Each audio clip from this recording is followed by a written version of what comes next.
Now, let's talk about this new term being bandied around of AI Workslop. You've probably heard about it. It's when AI-generated content is sent from one worker to another, and the worker who's receiving it kind of sees that it's generated by AI, and it's not very good quality. It's sloppy work. So previously, of course, there was Workslop before. People did not do quality work, and I've certainly seen this myself. But with AI, it's much easier to create tasks that look polished but lack substance. They can have a lot of words that signify nothing, or sometimes has hallucinations. Research from Stanford Media Lab and BetterUp shows that workers spend nearly 2 hours fixing each instance of such sloppy AI work. So for a firm with 10,000 employees, it can cost up to $9 million annually. This productivity loss is compounding across teams and projects, and the gains of AI, the efficiency from it, can actually drain financially and culturally as well, because poor quality AI output damages teamwork and morale. Over half of workers lose confidence in their coworker after receiving such Workslop. 54% see AI using colleagues, who are at least the ones who produce Workslop, as less creative.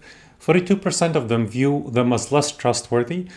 37% perceive them as less intelligent, which is not great. Now, more broadly, we're in a context where people are really worried about AI. 89% of workers, according to a survey, fear that AI will harm their job security. 65% worry that AI could replace their specific role. That's an Ernst Young survey. Pressure is leading to using AI for appearance, not outcomes, when companies are pressuring people to use AI in a performative manner. So goal shifts to checking the box rather than solving problems, creating a cycle of rushed, low quality, scaled inefficiency and sloppiness. So how do you address this? I've worked with a number of companies that had to face problems of adopting AI. I do AI consulting and adoption.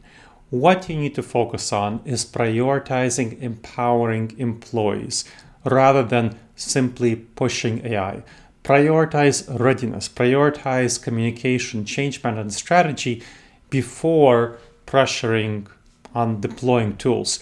Treat AI as a building block for employee empowerment and employee design solutions. Train teams in no-code and low-code platforms for ownership rather than buying black box vendor solution. Define and share standards for high-quality work that's assisted by AI, and reward outcomes that solve problems, not ones that hit vanity metrics like AI adoption, which of course is a very useful metric when people are using AI effectively, and you do want to use it as one metric, but you also want to have a metric of AI quality. And too many firms focus on AI adoption and report that rather than also looking at AI quality. I'll give you an example. So there was a law firm that I worked with where the law firm adopted AI widely, but they found that paralegal and junior attorneys' AI drafts missed key legal nuances. So senior attorneys wasted many billable hours fixing these flaws. And they asked for my help. So what I did was I worked with their paralegals and junior attorneys to build a contract review assistant AI tool on curated briefs. And again, this is a tool that was built by the employees themselves with my coaching and facilitation. And they were really happy with the outcome, and the drafts aligned with firm standards from the start, with more than 90% alignment, that reduced senior review time by 55%, saving over 3,200 hours over the course of the first year.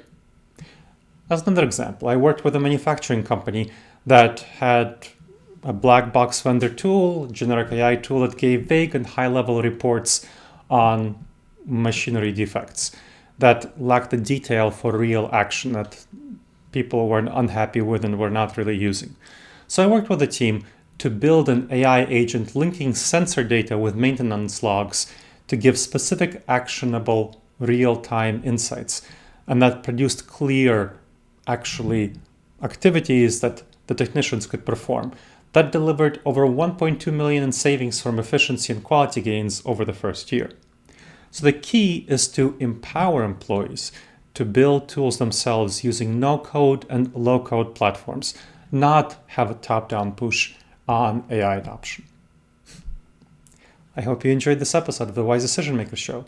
Please make sure to subscribe wherever you checked out the show and leave a review. It helps other people discover the show and helps us improve the show. And if you have any questions, email me at gleb, Gleb, @disasteravoidanceexperts.com.